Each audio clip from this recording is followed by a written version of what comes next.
This is my new foster kitten, Svetlana. Svetlana is a sweet little calico girl who's quite underweight. Svetlana came from a hoarding situation. Now, whenever I take in a kitten from a cat hoarder, I get a lot of these types of comments. Hoarders are terrible people. These people are just cruel. These people are evil. You know, people react really strongly to cat hoarders, and that's understandable, especially when you see a sad situation like a kitten who's underweight or sick. So I can understand why people do try to characterize hoarders as evil or cruel, but I wanted to offer a different perspective as somebody who has worked with a lot of cat hoarders over the years. So in my experience, I have never met a cat hoarder who I would characterize as intentionally cruel or evil or a bad person. I don't like to make blanket statements or generalizations about anybody, but if I had to use a word to describe cat hoarders, I wouldn't use the word evil or even cruel. Cat hoarders tend to be very kind-hearted, well-meaning people who may or may not realize that their situation is out of control. In my experience, these are typically people who are fairly isolated, who may not have a strong support system or access to people who they can call on for help. They might not have access to a phone or Wi-Fi or a vehicle. And oftentimes they're people who don't necessarily know how to access community resources, things like affordable spay-neuter, microchipping, or vaccine clinics. Sometimes there are mental health issues at play. Cat hoarding is often associated with attachment disorders, depression, and trauma, so those things can play a role as well. But something I see in just about every cat hoarding case is that there are these tremendous feelings of shame, of feeling alienated from the community and feeling embarrassed for people to see what is going on.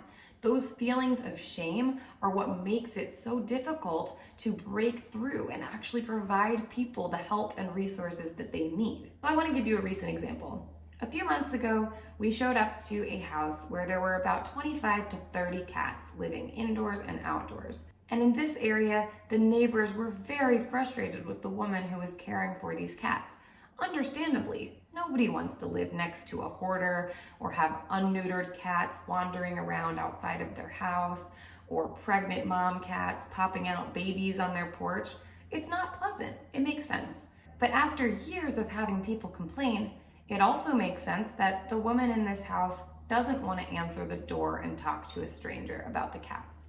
So when we showed up and we knocked, we heard a voice that said, "Go away!"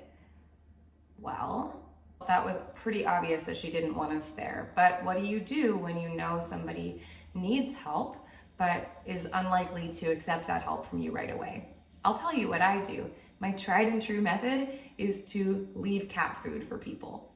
Cat hoarders need cat food, and providing them with cat food can be a great way to build a bridge. So we said, okay, that's fine. I'm gonna leave you some cat food for your cats. We left a big bag of cat food there, and as we were starting to walk away, we heard a small voice that said, "Thank you." Okay, so now we have some buy-in. So I responded, "Hey, thank you for taking care of all of these cats. We love cats too, and we have lots of cat food that we'd like to share with you." Now, she still didn't want to open the door and she still didn't want to talk to us, but I was able to get a phone number from her so that we were able to schedule more food to arrive and also to have a conversation about all of the cats. When you have a lot of shame, it can take a lot of time to open up to somebody and to trust, especially if it's a total stranger who's showing up to your house with cat food. But my whole approach is to be not only non-judgmental, but to be extremely friendly and relatable. When we went back for a second time, she actually opened the door and said, "You know, people just drop cats off here. That's how this happens." And so I said, "That's so sweet of you to take care of them. You're such a good person. You really want to help." Because that's true. This is a good and well-meaning person, even if they're in a situation that's a little bit out of control. When it comes to working with hoarders, you really have to earn their trust.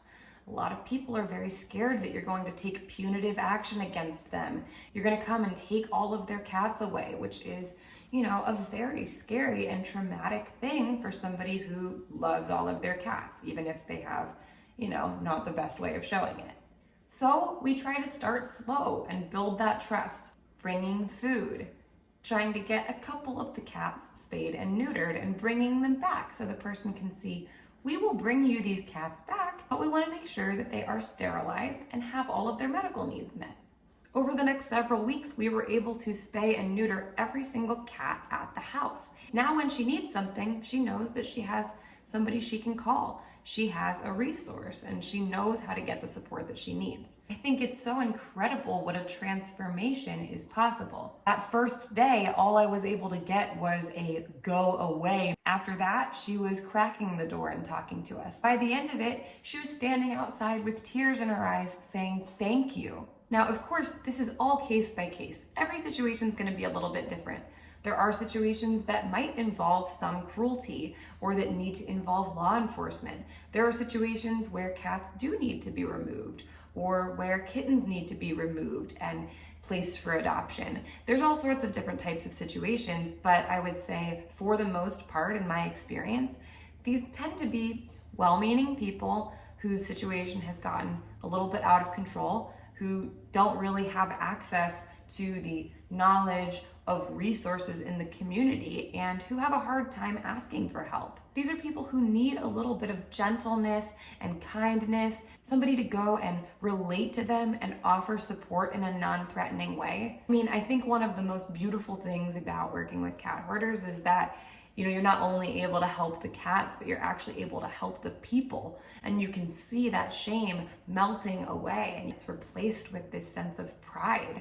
So I just wanted to share that perspective and encourage you to maybe take a different approach when you're talking to or about cat hoarders. When we shame people who are already feeling isolated, it does nothing but cause them to retreat even more. I think in most situations involving cat rescue, a little bit of compassion and kindness can go a long way.